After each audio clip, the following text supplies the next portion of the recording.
Saudi അറേബ്യയും ഇറാനും തമ്മിൽ യുദ്ധവിരുദ്ധ കരാർ കൊണ്ടുവരാൻ വേണ്ടിയിട്ടുള്ള ശ്രമം ആരംഭിച്ചിരിക്കുകയാണ്.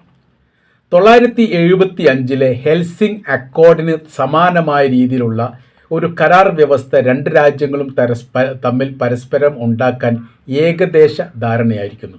ഏറ്റുമുട്ടൽ ഒഴിവാക്കിക്കൊണ്ട് സമാധാനപരമായിരിക്കുന്ന മാർഗത്തിലൂടെ നീങ്ങുക എന്നുള്ളതാണ് തങ്ങളുടെ ഉദ്ദേശ ലക്ഷ്യമെന്ന് സൗദി അറേബ്യ പറയുകയും ചെയ്തു.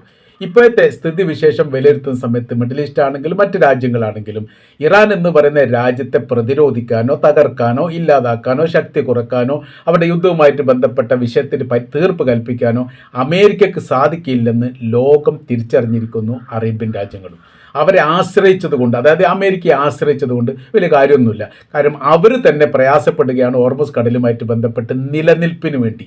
അങ്ങനെ പ്രയാസപ്പെടുന്ന ഒരു രാജ്യത്തോട് തങ്ങളുടെ രാജ്യത്തെയും സംരക്ഷിക്കണമെന്ന് പറഞ്ഞുകൊണ്ട് പ്രത്യേകിച്ച് കാര്യമൊന്നുമില്ല. ഇപ്പോൾ UAE എന്ന് പറയുന്ന രാജ്യം തന്നെ ഇസ്രായേലിൻ്റെ സഹായം തേടിയിട്ട് അവിടെ പ്രതിരോധ സംവിധാനമായിരിക്കുന്ന അയൺ ഡോമൊക്കെ സ്ഥാപിച്ചിട്ടും ഇറാൻ അവരുടെ പണി അവർ എടുത്തുകൊണ്ടേയിരിക്കുന്നു. കുവൈത്തിലെ ദ്വീപുമായിട്ട് ബന്ധപ്പെട്ട് ആ പണി അവിടെ എടുക്കുന്നു. ഇവിടൊക്കെ അമേരിക്കയുടെ സൈനികരും പ്രതിരോധ സംവിധാനങ്ങളും പ്രതിരോധ സേനയും 24 മണിക്കൂറും നിരീക്ഷണം നടത്തുന്ന മേഖല കേന്ദ്രീകരിച്ചു കൊണ്ടുപോലും ഇറാൻ ആക്രമിക്കുന്നു. ഇനി ശാന്തമായിരിക്കുന്ന വഴി എന്ന് പറഞ്ഞാൽ യുദ്ധവിരുദ്ധ കരാർ പരസ്പരം ഡയറക്റ്റ് ത്രൂ മറ്റൊരു മധ്യസ്ഥരില്ലാതെ ഉണ്ടാക്കിക്കൊണ്ട് പ്രശ്ന പരിഹാരം ഒരു ശാന്തത വരുത്താൻ വേണ്ടി ശ്രമിക്കുക എന്നുള്ളതാണ് സൗദി അറേബ്യ ഉദ്ദേശിക്കുന്നത്. ഇറാൻ അതിന് സമ്മതം നൽകുകയും ചെയ്തിട്ടുണ്ട്. ഇനി അവർ തമ്മിൽ ഒരു ഉടമ്പടി കരാർ, അത് 975 ഉടമ്പടി കരാറുമായിട്ട് ബന്ധപ്പെട്ട കാര്യത്തിലേക്ക് നീങ്ങാൻ പോകുന്നു എന്നുള്ള വിവരമാണ് പുറത്തു വരുന്നത്.